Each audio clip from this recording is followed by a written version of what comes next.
Welcome back to Talkville, the ultimate Smallville rewatch podcast. We got Ryan Tejas, Tom Welling in the house, and myself, Michael Rosenbaum. You know, if you're loving this podcast, if you want to keep it going, it's like a streaming service, I always say. People spend $9.99, $14.99. You know, if you gave $5 to the podcast, anything helps. Go to patreon.com/Talkville. Give back to the podcast that you're enjoying, and hopefully we'll continue. Hopefully we'll do 4 more seasons after this. If you didn't get a chance to call into our hotline and leave a question for this episode, make sure you do for future ones. All that info and more is down in the show's description. You can go to my Instagram at the Michael Rosenbaum, and my link tree has cameos, but it also has cons that Tom and I are going to be at. The Smallville one in New Jersey in October. Get tickets. It's the first Smallville con ever, and much more. If you want merch, go to talkvillepodcast.com. People love the merch. And Inside of You online store, it's my podcast, Inside of You. If you're not listening to it, what kind of fan are you? I mean, come on. I mean, do me the flavor. You're listening to this one and enjoying it. Listen to it. Subscribe to Inside of You. I think you'll really love it. Tom's been on numerous times. My favorite guest ever. And you can go to the Inside of You online store for other merch like signed chip keys and lunch boxes and all that stuff, shirts and all that crazy stuff. Without further ado, let's get into season 5, episode 4. This is Aqua. Title Aqua, October 20th, 2005 aired. Director Bradford May, first and only episode. He did a great job. This guy should have come back. Writers Todd Slavkin and Darren Swimmer, who we love. Guest star James Marsters as Milton Fine, terrific. Alan Richtson as Arthur Curry, terrific. You know him from Reacher. Shireen Haas as Leviathan Scientist, did a fine job.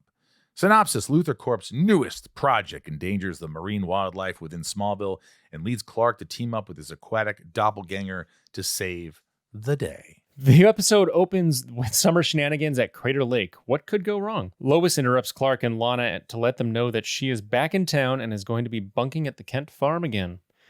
Lois goes to take a dip, and Chloe stays to ask Clark whether or not he plans to share his powers with Lana. Is this a good time to mention how beautiful that opening shot is? Yeah. I mentioned this a little bit earlier with the jet ski coming across. If you go back and watch it, I didn't really notice it until the second time I watched it, but it's really well done, and it includes a lot of factors and timing for sure. Yeah, it was beautiful. The whole scene was beautiful, and it was somewhere where we haven't been a lot. And it just added an energy, a brightness. It opened the show up a little bit. It was a really cool way to start. Tom, was the lake super cold? Yeah. That's a mountain lake. Maybe there are a handful of times, but yeah, it's brisk. That's for sure. You don't want to stay too long in there. And one of the funniest things I mentioned this before is when we do these underwater scenes and everything's crystal clear and everyone sees everything crystal clear. If any of you ever go underwater and open your eyes, nothing is crystal clear. Nothing. Can't see shit. I don't like opening my eyes underwater. I can't really do it. Could you imagine if I were you, just with my eyes closed underwater? It'd be really weird. Every one of these scenes we do underwater in the beginning, and then we have that slow motion underwater fight sequence. We can't see anything. Good Lord. In the distance, we see Lois gracefully emerge from the water and then shortly after ungracefully hit her head on the deck while attempting a backflip. Clark dives in to save her, but another jacked white guy named Arthur Curry, AC, is beating him to the scene. They're totally ripped, the both of them. He super speed swims her to safety and begins CPR to bring her back. This is similar to how they introduced the Flash in Run, having another superhero save someone before Clark can. Thought that was interesting. It was really good. And that's they're going to be a hero and not the Freak of the Week villain. Yeah, and you kind of get that feeling. And I thought Alan did a great job in this episode. He was charming. He was fun. He looked fucking good. He's 3 times the size as he is right when we saw him here. I don't know how you get that big. I know how you get that big, but also how do you stay that big, and also how uncomfortable it is to be that big, and later on you're going to have joint problems. Just like being that big has to come with its adversities. The other thing I think about is, he's on Reacher now, and he's, I don't know, probably 30, 40 pounds bigger and still ripped. And what I always think about is he must get no sleep. I mean, he's on set all day and he has to work, figure out that training. And it's not like you're The Rock and you're doing a movie and the movie shuts down for 2 hours after every afternoon because you have to have this training schedule. Television doesn't work like that at all. No, but isn't it half-hour episodes? No. It's hour? Reacher? Yeah, it's hour. Oh, okay. Yeah. But remember, Tom, he's doing like 8 to 10 episodes a year. He's not doing 22 episodes a year. So as exhausting as it is, imagine if you were doing 22, which you were doing. That's true. That's true. The next day at Central Kansas A&M, Clark arrives late to class and interrupts a lecture from Milton Fine, James Marsters. He begins grilling him on the idea of controlling history if you control narratives. In doing so, he draws comparison between Hitler, Stalin, and Lex Luthor. How dare you? You know, James is one of my favorite actors that was ever on the show. He's great. Him and I really got along. Even when I see him, there's just so much love. And I just thought he was so talented and so cool and so on point about it, because this character could be so boring. And it amazes me. You're right. It amazes me how, like, you know, why doesn't he work more? Why isn't he doing a lot of things? There's a lot of actors out there that are really gifted, and you don't see him doing much.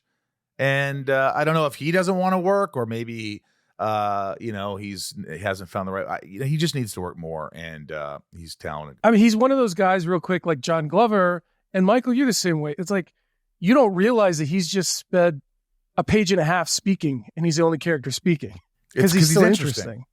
Yeah, yeah. After class ends, Clark apologizes to Milton for being late. Milton tries to learn more about his relationship with Lex, and surprisingly enough, Clark goes on to defend his former best friend, Backstabber. Milton tells him that Lex is not truthful and he will soon be uncovered. Over at the Talon, AC stops by to see Lois. He tries to put the moves on, and while Lois objects by making jokes about his orange and green appearance, she ultimately agrees to see AC later. They head back out to Crater Lake for some breaststrokes. AC blows her out of the water, and then they both talk about their respective history being raised by seals.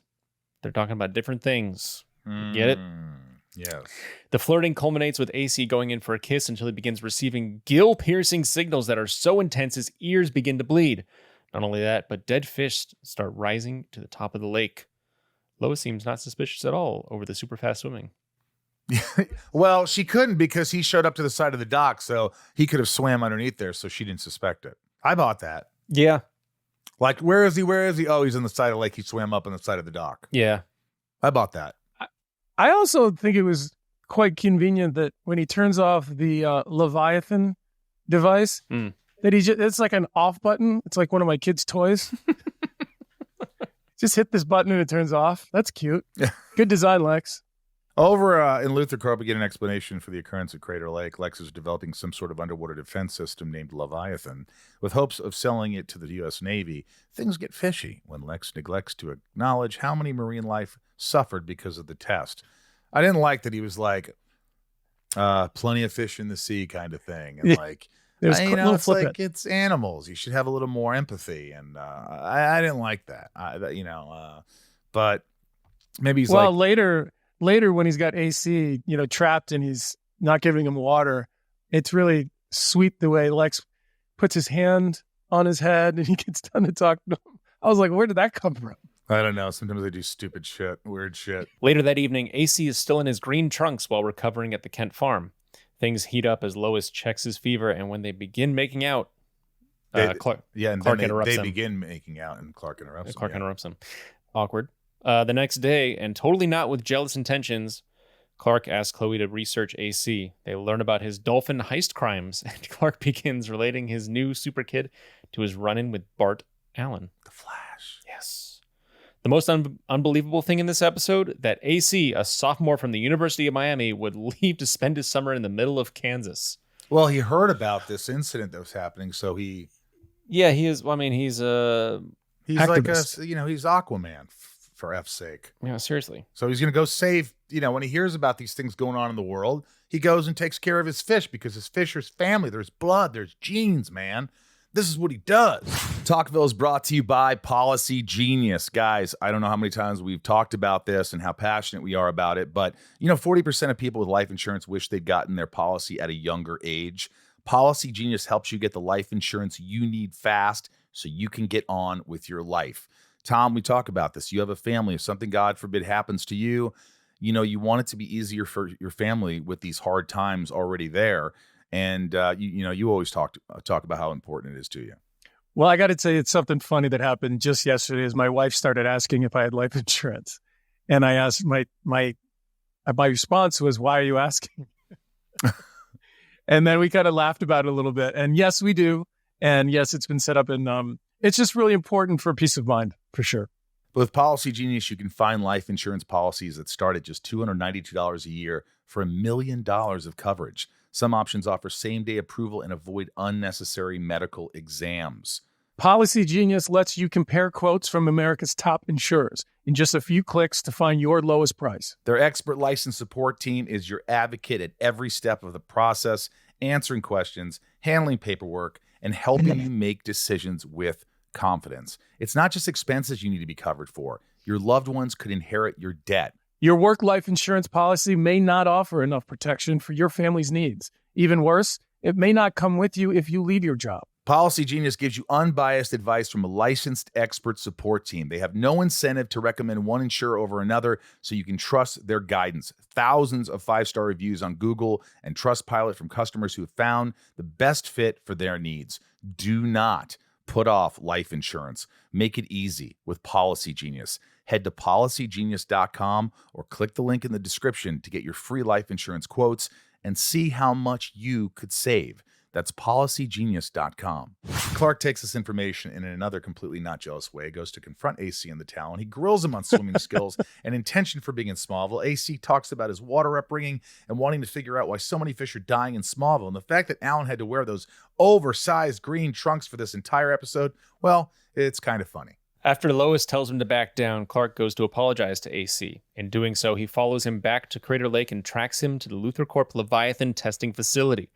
AC attempts to plant a bomb to dismantle the project. However, Clark contains the blast and then goes to chase down the marine bombologist.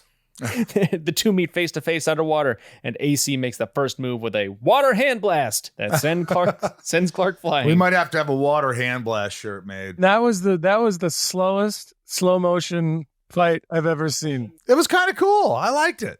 Did you have to be underwater to film it? Or, oh, yeah. Obviously. Yes. Well, I don't know. Michael, I kept thinking, Michael could never have done this. You'd have never got underwater in a fight sequence. It would be hilarious. No.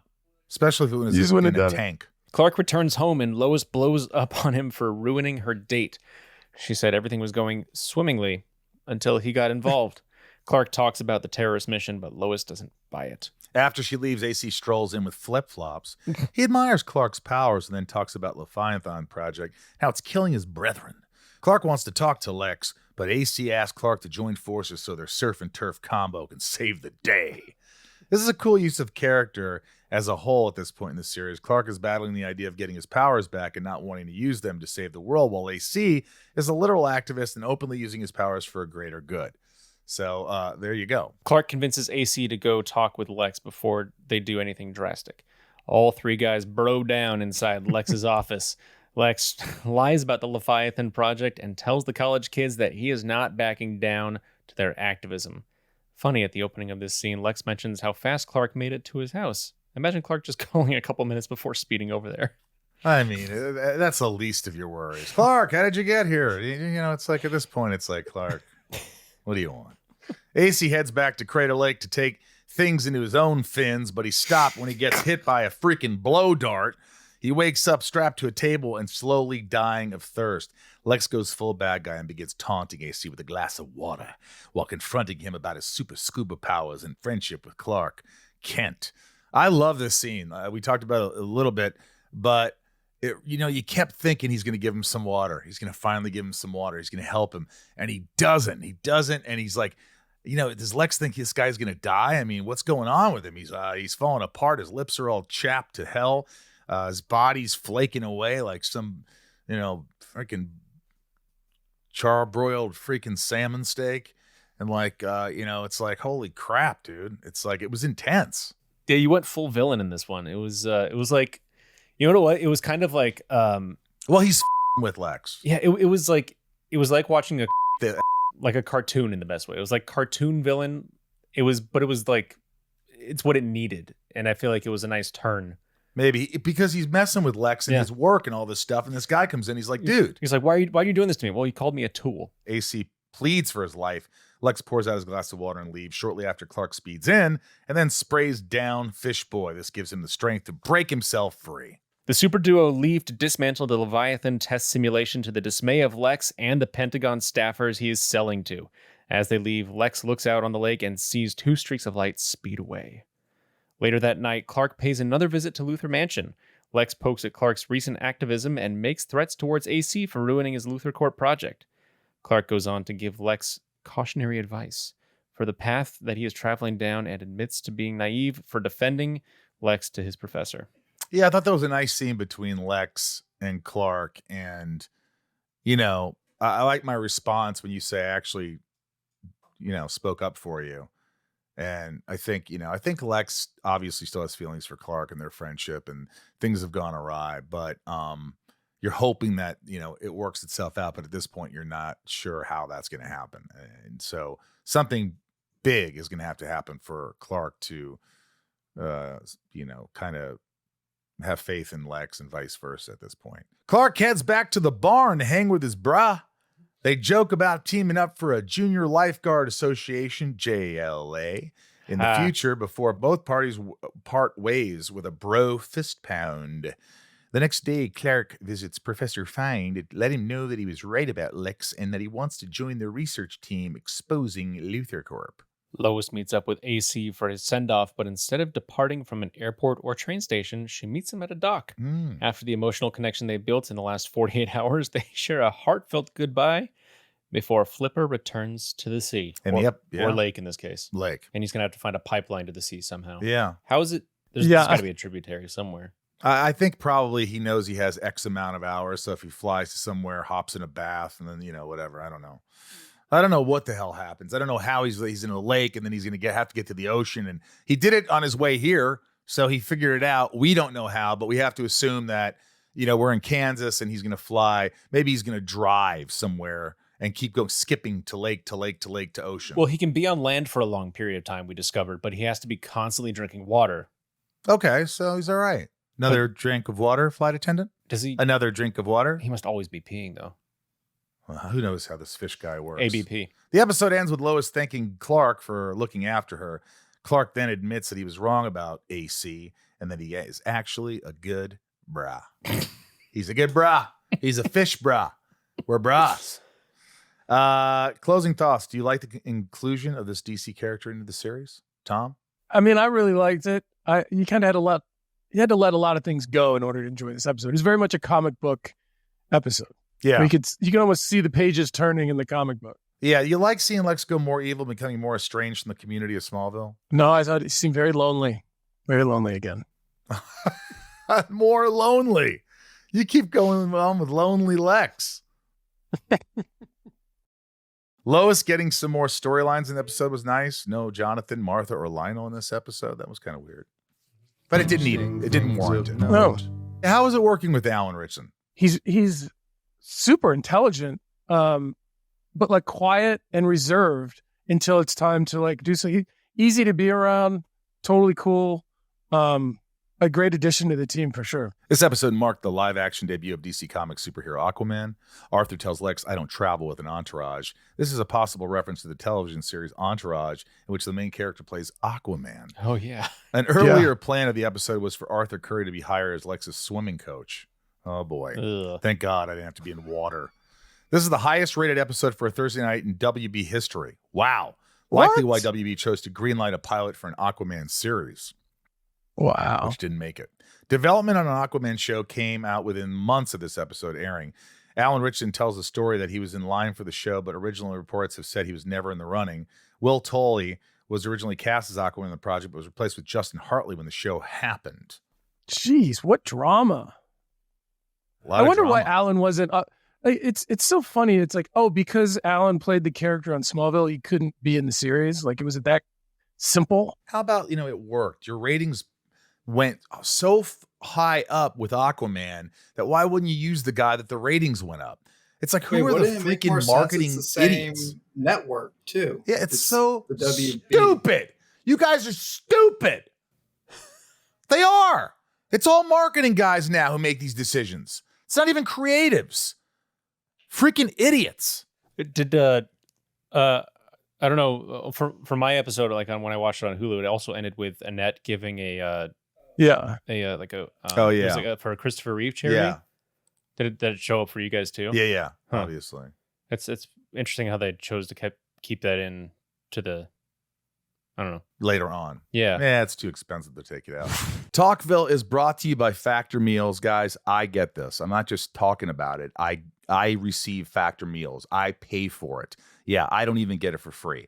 And I love this. I've saved so much money not always ordering for delivery or going to get groceries that you never end up making or cooking, or it goes to waste. Factor has really changed my life with these delicious meals. There's so many options. Warmer, sunnier days are calling. Fuel up for them with Factor's no prep, no mess meals. Help meet your wellness goals in time for summer thanks to the menu of chef-crafted meals with options like Calorie Smart, Protein Plus, and Keto. Factor's fresh, never frozen meals are dietitian approved and ready to eat in just 2 minutes. So no matter how busy you are, you'll always have time to enjoy nutritious, great tasting meals. I just had chicken and mashed potatoes. I had a filet mignon. I mean, and these meals are so much cheaper than going out or ordering in. It's crazy. With 35 different meals and more than 60 add-ons to choose from every week, you'll always have new flavors to explore. Make your day delicious. From breakfast to dessert, stay fueled with easy, nutritious options. Treat yourself to restaurant-quality meals that feature premium ingredients like filet mignon, shrimp, and blackened salmon. Keep kitchen time to a minimum. Factor meals are ready in 2 minutes. No shopping, prepping, cooking, or cleaning up. Thank the Lord. Enjoy effortless support for your lifestyle. Choose from 6 menu preferences to help you manage calories, maximize protein intake, avoid meat, or simply eat well balanced. Head to factormeals.com/talkville50 and use code talkville50 to get 50% off your first box plus 20% off your next month. That's code talkville50 at factormeals.com/talkville50 to get 50% off your first box plus 20% off your next month while your subscription is active. This show is sponsored by Betterhelp. Betterhelp is so important to me. It's so important to so many others out there. Ryan, it's something that I believe strongly in. They've been our sponsor for a long time, and therapy truly helps, and you should give it a shot. Look, does social media make it seem like everyone else is living this fabulous, amazing life while yours is not quite that? Comparison is the thief of joy, and it's easy to envy other people's lives. It might look like they have it all together, but in reality, they probably don't. Therapy from BetterHelp can help you focus on what you want instead of what others have, so you can start living your best life. Therapy is helpful for learning positive coping skills, how to set boundaries. It empowers you to be the best version of yourself, and it's not just for those who've experienced major trauma. Therapy from BetterHelp can help every single one of us. If you are thinking of starting therapy, give BetterHelp a try. It's entirely online, designed to be convenient, flexible, and suited to your schedule. You just fill out a brief questionnaire to get matched with a licensed therapist, and you can switch therapists anytime for no additional charge. I think that's what's great about it. If you're not vibing with someone, you change it. There's no questions asked. Stop comparing and start focusing with BetterHelp. Visit betterhelp.com/talkville today and get 10% off your first month. That's BetterHelp, HELP.com/talkville. How's it going? Good. How are you guys? You got your Talkville shirt on? I do. I love that. That was our live podcast that we did, that you were there. I was. Tom, how are you feeling? You were sick, Better. right? Yeah, I was sick all last week. I'm back up moving around. It's going to linger for a while, I'm sure, but I'm feeling better. Thanks. Yeah. I was worried about you. It was just one of those things. Yes. Why do you love Smallville so much? What is it about the show? That's a very layered question for me, as I've grown as a person. So has the show grown with me? When I first started watching it, don't kill me now, I wasn't totally aware of the show when it first came on. My students told me about it in religious school, and I'm going to quote them now because they wanted me to incorporate this into our lessons, right? And part of our religious school was in our Jewish school to incorporate lessons from the Torah because these kids were middle schoolers, and to make it livable, that they actually wanted to do it. So my kiddos told me, hey, there's this really cool new Superman show. They knew I loved Superman, loved Lois and Clark, right? Loved all that. So I'm like, okay. So I checked it out. They're like, yeah, there's this really hot Jewish guy. You got to check it out. Lex. Hot Jewish bald guy. And that I'm like, okay. And I checked it out and I liked it. And I got a Teacher of the Year award that year for the Amy Adams episode because I had a student who had eating disorders. And that show really helped them talk about it. And it was really cool. Oh, that's nice. And then my birth dad and I used to watch it. Hi, Daddy, before he passed. Yeah. Try not to cry. But that's so cool. Yeah, we used to talk about it and we would have debates if Lex really was evil because Clark always lied to him. Right? Yeah, like we talk about that on this episode. What is your favorite season and what do you think your favorite episode is? God, I can't pick one, but I do like the odd ones, 1, 3, 5, and 7, not after 7. I'm sorry, Tommy. I think it's great you were the executive producer after that. But no, for me, and y'all don't kill me watching this. After 7, I was kind of like, okay, Annette left, John left, Michael left. I'm like, it just didn't do it for A lot me. of people did leave. I didn't realize that. Lana was gone. I didn't like it. My favorite episode, I have a few. I do like Relic because I love the idea of time travel and the butterfly theory and all that. I think that's really cool. I love that one. Tommy did a great job on that. And then the rest of mine are like 4 of them involving Lex. I love like seeing his complexity. There's a his theme here, and, folks. There's a theme here. There is. Yeah, kind of. So I love like Onyx, Asylum, Shattered. And there was one more. I wrote it down because, Probably I'm Transference. Transference was okay. April has. What about Lexmas? And Lexmas. That was it. You like Lexmas? Yes. I loved Lexmas. Lexmas was a good one. Wait till you see that one. Everyone's been talking about this. You know what, though? For someone who doesn't celebrate Christmas, I got to tell you, I like it because I'm a Jew. I don't do Christmas. I celebrate Christmas. I know. Shame on you. No, I'm kidding. I'm not religious. I know, but I'm saying that's how powerful that episode was because I don't celebrate Christmas. And the fact that I love it and I watch it is a testament to Smallville. I know you said you wanted to be on this episode in particular because of Alan Richtson. This man. Yes. We couldn't get him on the podcast. We couldn't get him on because he's filming overseas, so he has no time. So we were bummed, but we'll try to get him on a future episode. Yeah. Well, no, just he's a personal hero of mine. Thank you for asking, Bryce. My brother's bipolar, and I mentioned this, and Michael, you were nice enough to ask him or tell him, I guess, because wasn't really a question, but all the struggles my brother's gone through, and he's been to some dark places like Alan. And so when I heard Alan's interview on Inside of You, I had my brother listen to it because my brother is so ashamed still to this day in 2024, which is crazy, but that helped him. So that's why, as I sing, I've grown, the show's grown with me. And Alan really is one of my personal heroes. That's why I specifically requested this episode. That's awesome. Even though Alan's on 3 more times in the series and you directed him in season 10, Tom. But for this, Are you going to the Smallville Con in October? Yes, of course. Sweet. Of course. Maybe we'll get Ryan out there. Maybe we'll get Ryan out there. Oh my God, yay! Maybe I'll fly Ryan out. You can sleep in my room. Okay. There's something like that. It'll be minimum. It wouldn't cost that much to fly Ryan out. Maybe Talkville will pay for it. But just out to Jersey, how much is? Take one flight out and hotel or one wacky road trip. Yeah, and you just eat lunch with us at the con. You maybe come up on the stage with us for the whatever, maybe the Talkville. Well, it'll be fun to have Ryan there, I think. I think you should have patrons on stage just saying. Who knows? Like I don't know. Who knows? Not that I'm volunteering, but Yeah. Just saying. Well, we love having you on. We know you as one of our bright patrons who always support and always give back and are always there wearing your Smallville dresses and your shirts and supporting us and loving the show and just giving so much. And it's and it's really cool. Tom, you have anything? No, it's always such a pleasure to see you, and thanks for making the trip to LA because that was such a special event for Michael and I.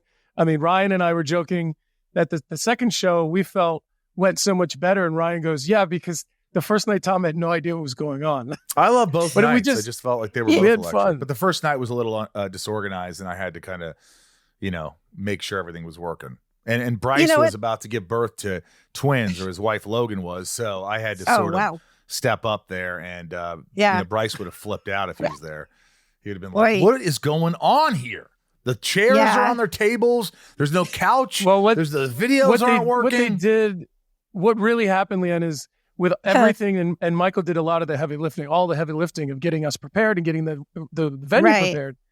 And we showed up the first night of the event, and the chairs were like still on the tables. Like they were waiting for us to get there to actually get ready. And we were like, come on. We had a half an hour before people were coming in, and we had nothing ready. I know. It was like, it was bananas. BANANAS. I know. You know what, though? You wouldn't know. Like, from my point of view, I mean, yes, we got in a few minutes later, but honestly, like, once you guys started, to be honest beautiful with you, venue. Beautiful venue, the Bourbon Room. Yeah. Yes. I like the first night better, truth be told, because it was more raw. It was just like you guys.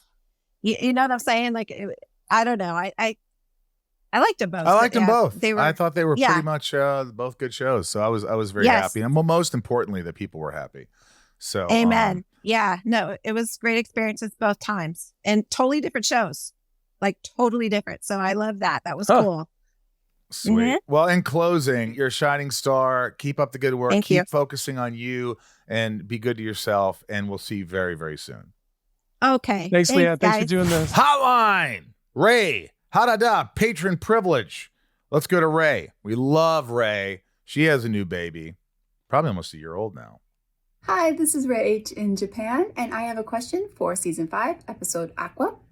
So on a scale of 1 to 10, how evil was it of Lex to kidnap, imprison, and torture Arthur with a glass of water?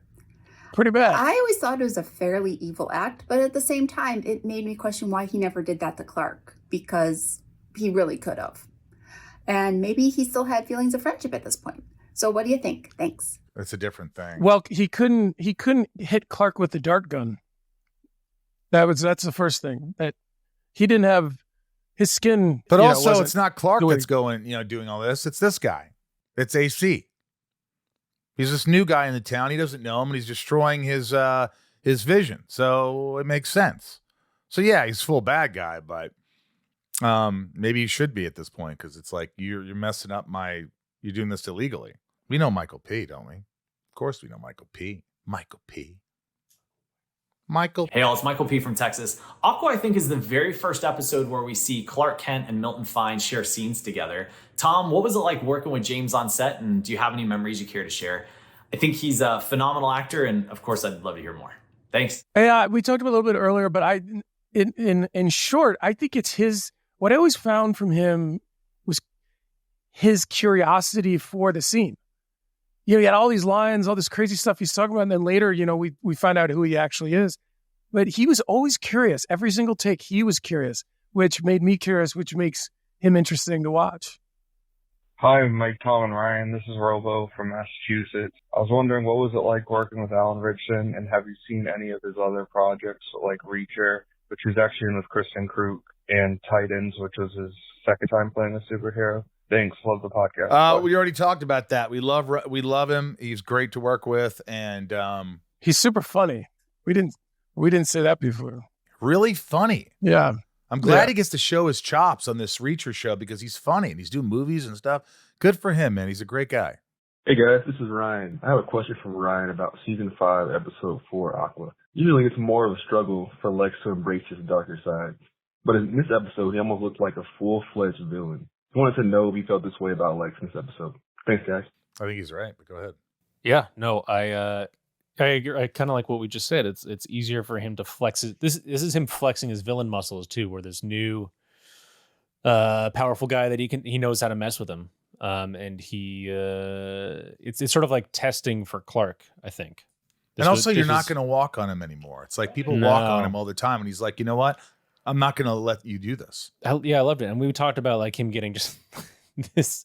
He's basically just been a victim of gaslighting this entire time. And now he's finally like, all right, well, I'm on my own. And I'm going to do things my own messed up way. Yeah. And so many times. Oh, cool. So many times earlier, Lex would threaten people with this type of torture. He just jumps right in this time. Like he's enjoying making him hurt. Talkville is brought to you by AG1. Boy, do we love AG1. Tom and I have been using this forever. I even got Ryan using it. So many people use it across the country, across the world. It's simply amazing. I'm tired of taking all these pills and vitamins every morning and having to swallow all this stuff. And, with one glass of AG1, you just mix in the powder, stir it, and you're done. And you feel so amazing. I feel clearer. I have more energy. It just does so much for me. I can't live without it. It's such a great routine. If it's tough for you to get in routines and you're thinking of like, I need to change, and we never do it. This is a routine you can honestly just wake up and just do. It's that easy and feel good that you did something. And, each serving of AG1 helps deliver my daily dose of vitamins, minerals, pre and probiotics, and more. It's a powerful habit that's also powerfully simple. Tom, I know you can't live without it. No, I really like it. And, you mentioned in the past, taking a lot of vitamin pills never really felt great in my stomach. No. But this is so easy to drink. It feels good and it just energizes. Yeah. What are you guys waiting for? This is something that I really, really endorse and love.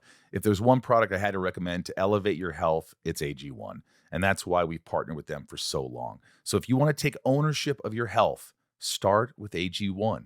Try AG1 and get a free 1-year supply of vitamin D3 plus K2 and 5 free AG1 travel packs with your first purchase exclusively at drinkag1.com/talkville.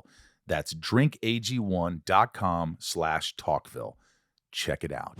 At what season did you start having like problems with like higher ups and like being dissatisfied?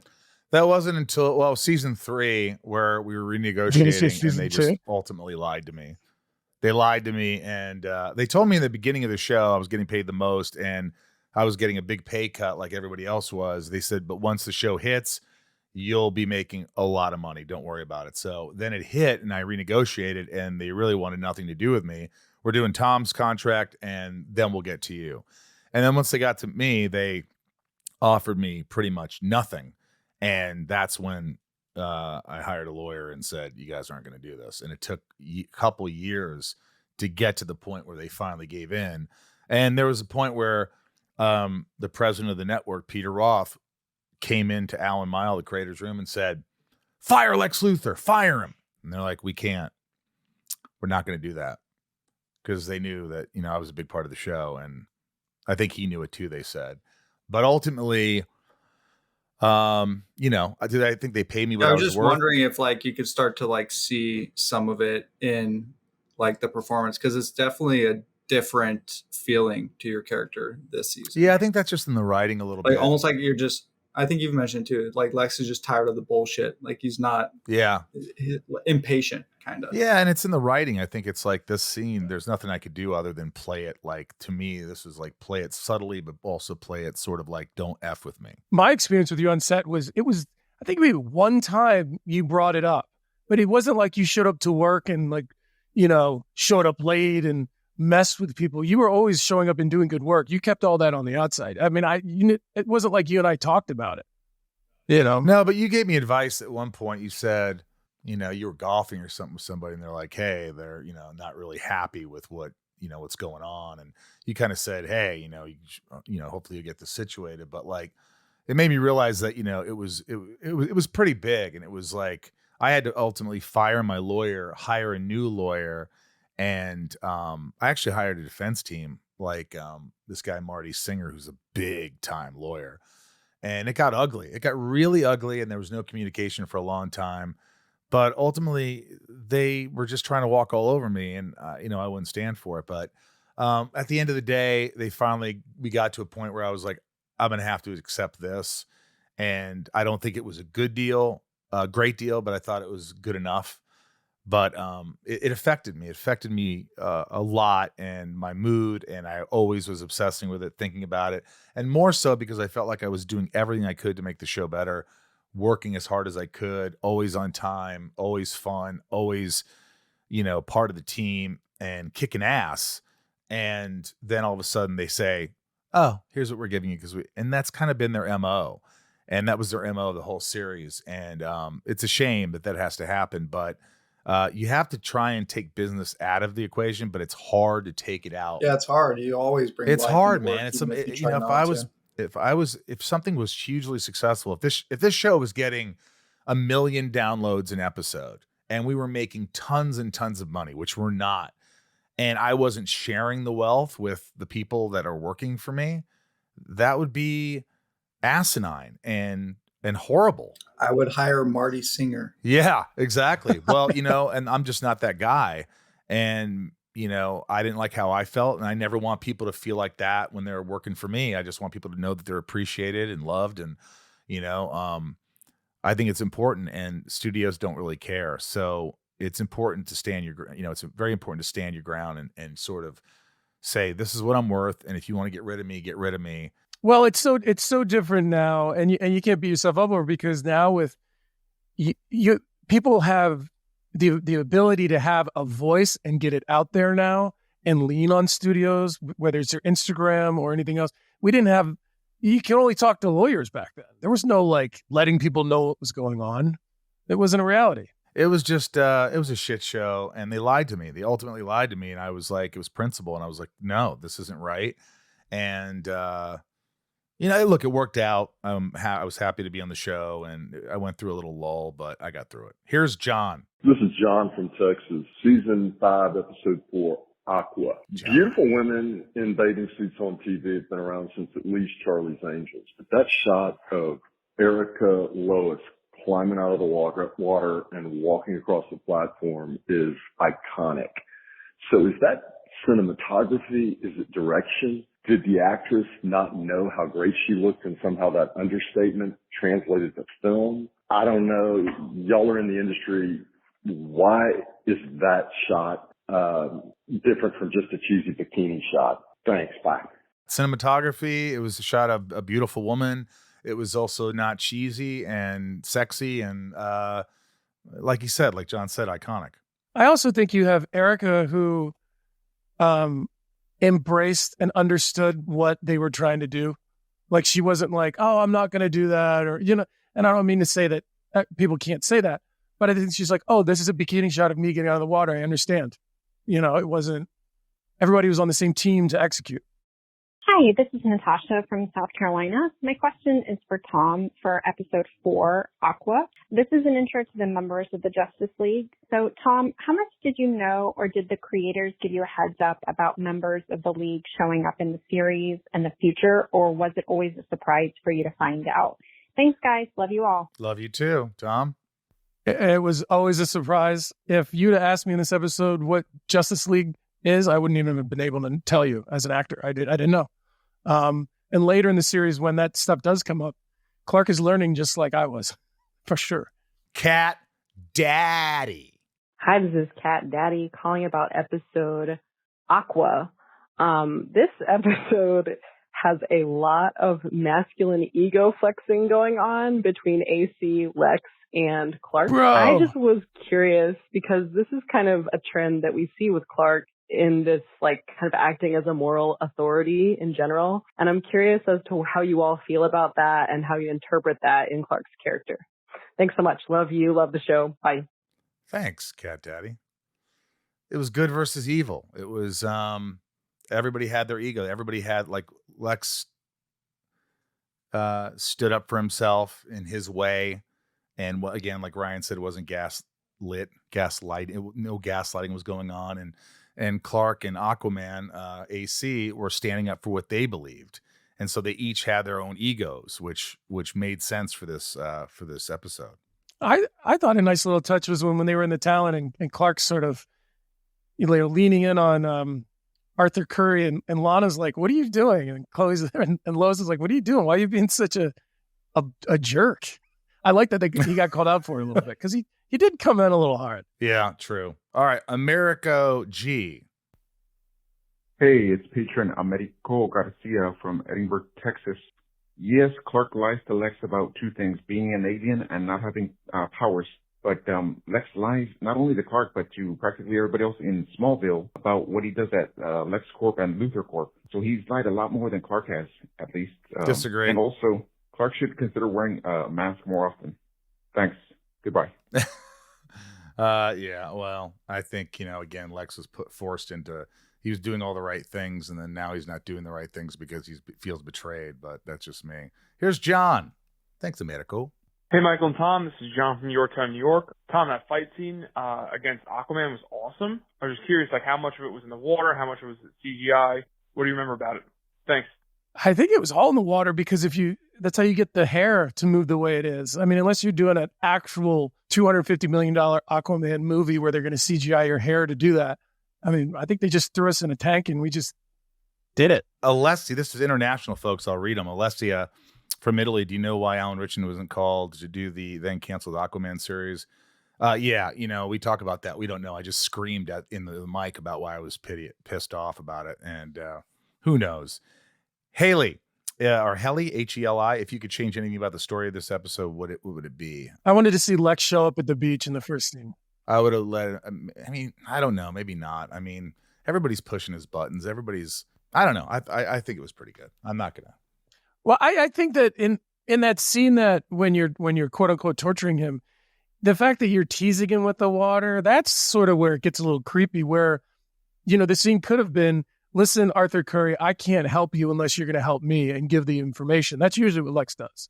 But this one, he's really toying with him and making him struggle. Yeah, it was tough to see, but at the same time, in season 5 we're in, it's time to show some darkness. Rosenbaum ratings. Tom, we'll start with you. Rosenbaum rating. Just 1.5. 1.5. Yeah. Ryan? Yeah, 1.5. At that point, that half is for Alan. I'll give 1.5. Yeah. I'll give 1.5.